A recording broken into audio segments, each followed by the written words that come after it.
ईश्वर ने तो धरती मनुष्य के लिए सुखमय और स्वस्थ रहने के लिए बनाई थी, लेकिन हम मनुष्यों ने उसके सिस्टम को सब तहस नहस कर दिया है। हम सिर्फ अपने ही स्वार्थ में लगे हुए हैं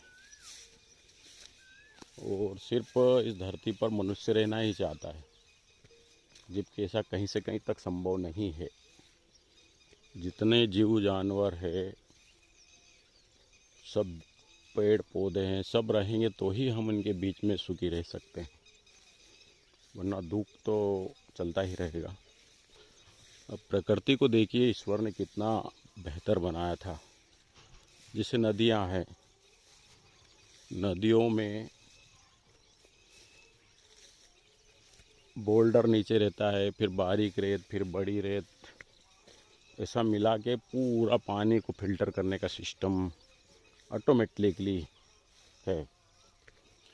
इसको कुछ भी मनुष्य को करने की आवश्यकता नहीं थी।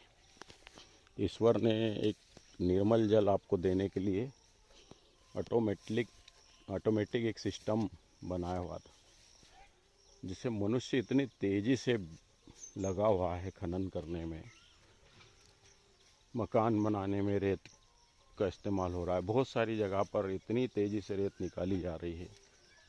अब सोचिए कि जो सहायक नदियाँ, जैसे नर्मदा जी की सहायक नदियाँ हैं, उसमें अगर रेत ही नहीं रहेगा तो पानी निर्मल आपको कहाँ से मिलेगा?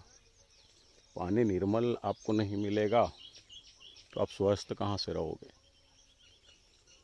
किसी भी शहर का पानी नाले का सीधा नदी में आएगा और नदी से नर्मदा जी में आ जाएगा। तो जो ऑटोमेटिक निर्मल करने का सिस्टम था, उसे मनुष्य बहुत तेज़ी से ख़त्म करने पे तुला हुआ है। और ये सब तकलीफ़ अपने को ही होना है, को किसी का कुछ नहीं जाना है। हालांकि विकल्प भी नहीं है मनुष्य के लिए भी, बट पहले मिट्टी के मकान बनाया करते थे जिसमें रेत की आवश्यकता नहीं होती थी लोगों को। अब तो हम क्या है, आधुनिक युग में आने से पक्के मकान बना रहे हैं, जिसमें मकान में भी सुखी नहीं है मनुष्य। बिना पंखे के या एसी के आप कहीं से कहीं तक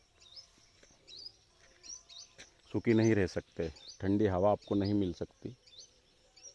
चलिए, जो भी है, जैसा भी चल रहा है, थोड़ा सुधार कीजिए, सोचिए, मेरी बातों पर विचार कीजिए। मैं तो मनुष्य जीवन सुखमय रहे इसीलिए कुछ न कुछ कहता रहता हूँ, वरना मेरा कोई स्वार्थ नहीं है इन कामों में।